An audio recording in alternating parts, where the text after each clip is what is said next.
Hi guys, welcome to Bini's kitchen. ഞാൻ ഇന്നിവിടെ മുളക് ബജി ഉണ്ടാക്കാൻ പോവുകയാണ്. ഇച്ചിരി വ്യത്യാസമായിട്ടാണ് ഞാൻ ഉണ്ടാക്കുന്നത്. എപ്പോഴും ഉണ്ടാക്കുന്ന പോലെല്ലാം ഉണ്ടാക്കുന്നത്. അതിന് വേണ്ടി ഞാൻ കുറച്ച് കടലമാവ് എടുത്തിട്ടുണ്ട്, കുറച്ച് അരിപ്പൊടി,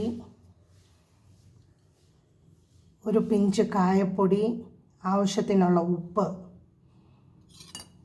എടുത്തു വച്ചിട്ടുണ്ട്.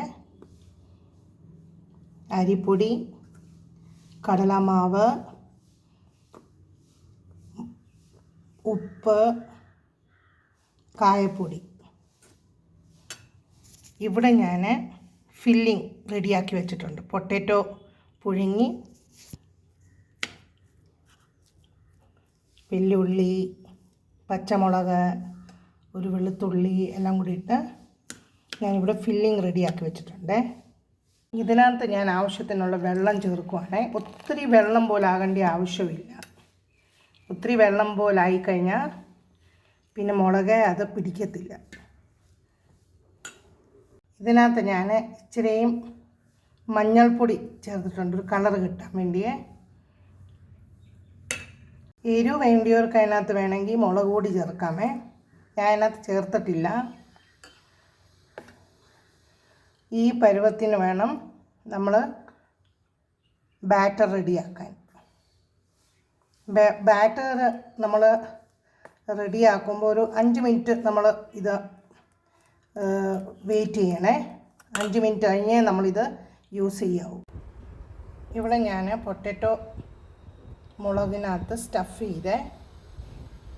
ഇനി ഇത് ഞാൻ മാവിനകത്തോട്ട് മുക്കി എണ്ണയ്ക്കകത്തോട്ട് ഇടാൻ പോവുകയാണ്.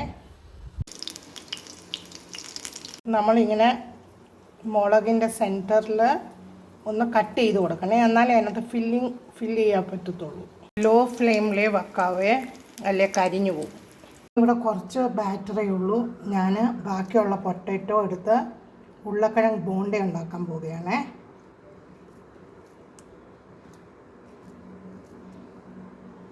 അങ്ങനെ ഞാൻ ബോണ്ട ഉണ്ടാക്കാൻ ഇട്ടേ. എൻ്റെ ഹസ്ബൻഡിൻ്റെ ഫേവറേറ്റ് സാധനമാണിത്.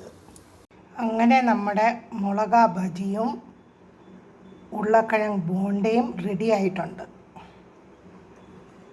അതിൻ്റെ കൂടെ ചൂട് ചായ. നമ്മുടെ ബോണ്ട, പിന്നെ നമ്മുടെ ബജി ഫില്ലിംഗ് ഒക്കെ സൂപ്പറായിട്ടുണ്ട്.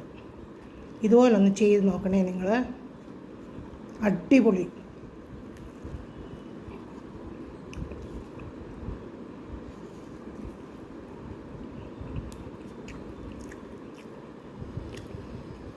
പൊട്ടാറ്റോ ഫില്ലിംഗ് അടിപൊളി. Thanks for watching my video. Please like, share and subscribe my channel. Thank you.